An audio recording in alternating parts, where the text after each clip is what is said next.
बिहार में जमीन सर्वे को लेकर नीतीश सरकार ने ले लिया बड़ा फैसला। अभी आदेश जारी, बिहार वालों को दिया 90 दिनों का वक्त। जमीन का कागज नहीं दिखाया तो सरकार ले लेगी जमीन। खाता खसरा भी कर दिया है लॉक, नहीं बेच सकते खुद की भी जमीन।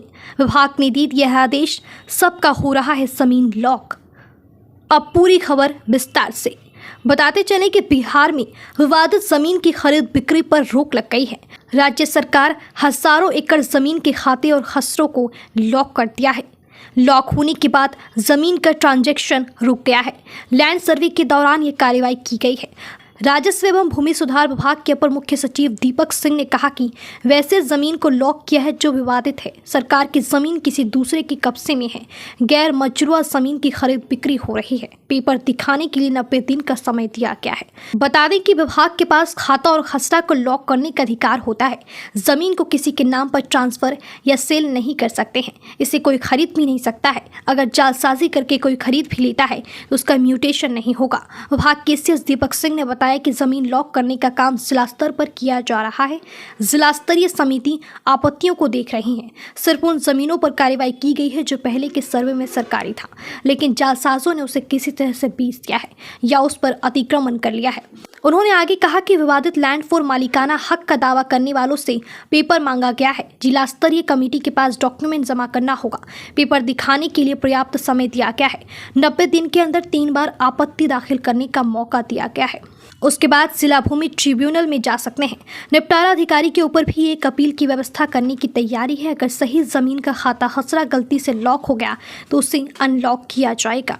बिहार में विशेष भूमि सर्वेक्षण अभियान शुरुआती दौर में ही बिहार सरकार के द्वारा मुख्यतः बिहार में किसानों के हितों को नुकसान पहुंचाने वाला, भूमिहीनों के आर्थिक नुकसान पहुंचाने वाला यह सर्वेक्षण जो शुरू हुआ है बिहार में, इससे पूरे बिहार में अराजकता की स्थिति पैदा हुआ है। सरकार का मुख्य लक्ष्य केवल और केवल 20-25 लाख एकड़ जमीन का लैंड बैंक बनाने के उद्देश्य से, पर्पस से विशेष सर्वेक्षण किया जा रहा है, न कि बिहार में किसानों के, गरीबों के हित को रक्षा करने के लिए बनाया जा रहा है। मैं 2-3 उदाहरण देकर बताना चाहता हूं कि 1910 का जो सर्वेक्षण था अंग्रेजों के जमाने में, कैडेस्ट्रल सर्वे, या फिर बिहार सरकार के द्वारा 1970 के करीब रिविजनल सर्वे, इस दोनों ही के पास एक विधायी ताकत दिया गया था, कानूनी अधिकार दिया गया था कि अगर सर्वेक्षण के दौरान कोई गरीब आदमी, भूमिहीन आदमी अगर किसी जमीन पर वो बसा हुआ हो, वो सरकारी जमीन पे बसा हो या निजी जमीन पर, उसको दखल कब्जा मानते हुए उसको खतियान बनाने का अधिकार दिया गया था। दूसरा अधिकार था पूर्ववर्ती सर्वे एजेंसियों को कि उनको जमीन का किस्म निर्धारण करने का अधिकार दिया गया था कि अगर तालाब है तो तालाब के रूप में चिन्हित करना था, गड्ढा है तो गड्ढे के रूप में चिन्हित करना था, जो धनहर है उसको धनहर के रूप में, जो परती है उसको परती के रूप में। लेकिन इस सर्वे को, जो तृतीय सर्वे जो बिहार में विशेष सर्वेक्षण है, यह अधिकार उनको समाप्त कर दिया गया है। तो आखिर सर्वे करने वाली जो एजेंसी है तो किस बात की सर्वे कर रही है? इसीलिए आप बार बार देख रहे होंगे माननीय मंत्री के द्वारा बयान दिया गया या जो अंचल कार्यालयों में जो कहा गया अधिकारियों के द्वारा कि जिस जमीन का कागज, दखल का कागज किसान देने में असमर्थ होगा, उस जमीन को बिहार सरकार घोषित कर दिया जाएगा।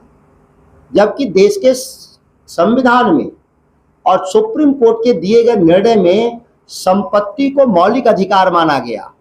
कोई भी संपत्ति का निर्धारण सरकार नहीं करेगी, वो न्यायपालिका करेगा, और न्यायपालिका में न्याय सबके द्वार पहुंच साबित करने के लिए यह मुंसफ कोर्ट को अधिकार दिया गया था, जिला कोर्ट से नीचे जो सब जज के पास था।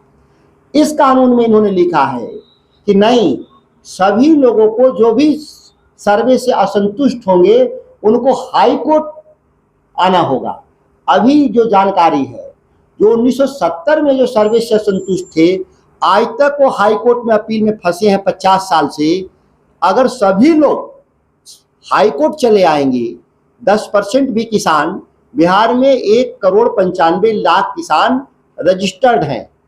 अब 1,95,00,000 जो किसान जब असंतुष्ट 10% भी असंतुष्ट होंगे तो 20 लाख हाई कोर्ट में जो केस आएंगे, इसको सुनने में 250-300 साल लगेंगे।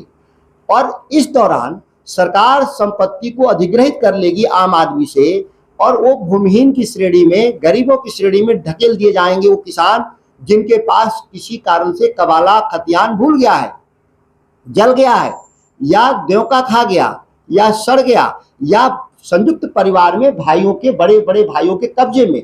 इस सर्वे के जरिए भाई भाई में भी विवाद होगा, भाई बहन में विवाद होगा, अमीर गरीब में विवाद होगा। यह सर्वे पूरी तरह से बिहार को एक नए दौर में, अराजकता के दौर में धकेलने का षड्यंत्र है। मेरी जो मान्यता है कि सरकार के विधायिका और कार्यपालिका में बैठे हुए लोगों के बिना जानकारी में बिहार के वरिष्ठ अधिकारियों ने के निजी स्वार्थ के लिए इस सर्वे अभियान को चलाया जा रहा है, जिसके जरिए बिहार की 3 से 4 लाख करोड़ की जो जमीन बहुमूल्य संपत्ति सरकारी घोषित कर करके free of cost Adani Ambani को देने का षड्यंत्र है, देश के धन्ना सेठों को षड्यंत्र है। और इसमें हो सकता है कि सरकार के वरिष्ठ मंत्री भी इसमें शामिल हों। जिस तरह के भाषा का इस्तेमाल माननीय मंत्रियों के द्वारा किया जा रहा है, वो चिंता का विषय है। इस विशेष परिस्थितियों में हम लोग ये तय किए हैं, राष्ट्रीय जनता दल के हम लोग, किसान सेल के लोग और अन्य जो हमारे किसान संगठन के लोग हैं, कि इस पर हम रायशुमारी करेंगे। राज्य के भीतर किसानों से संवाद करेंगे जिला स्तर पे, और एक समेकित हल के लिए राष्ट्रीय जनता दल इसको हल करने के लिए आगे बढ़ने का काम करेगा। यहाँ तक कि 2011 में सरकार के द्वारा एक नीतिगत निर्णय लिया गया था कि जिस जमीन पर दखल के आधार पे उसको जमीन का कागज देने का दिया गया था, लेकिन आज तक 2011 के आदेश का सरकार के अधिकारियों के द्वारा पालन नहीं करना। भूदान एक्ट में मिले हुए जमीन, कम से कम 23-24 लाख एकड़ जमीन हमको दान में मिला था, जमींदारों ने जो दिया था, जो गरीबों को बांटा गया था, उसके लिए भी 2016 में बिहार सरकार ने आदेश पारित कर दिया कि कोई भी भूदान के जमीन का रसीद नहीं कटेगा, और ये सरकारी संपत्ति है, इसको वापस सरकार अधिग्रहित करने का प्रयास कर रही है। ये अपने आप में एक विडंबना है और एक हास्यास्पद स्थिति है कि सरकार भाषणों में कुछ कह रही है और जो कागजी दस्तावेज है ठीक उसके उलट है। इस बात को समझने की जरूरत है बिहार में। और ये नहीं, अगर हम लोग समय रहते चेते तो ये भू सर्वेक्षण के नाम पर पूरे बिहार में किसानी खत्म कर देंगे, हमारी सामाजिक सौहार्द खत्म होंगे, हमारी कानून व्यवस्था की स्थिति उत्पन्न होगी, हमारे पलायन इस बिहार में बढ़ेंगे, हमारी जो फूड सिक्योरिटी जो है, खाद्य सुरक्षा, वो संकट में आ जाएगा।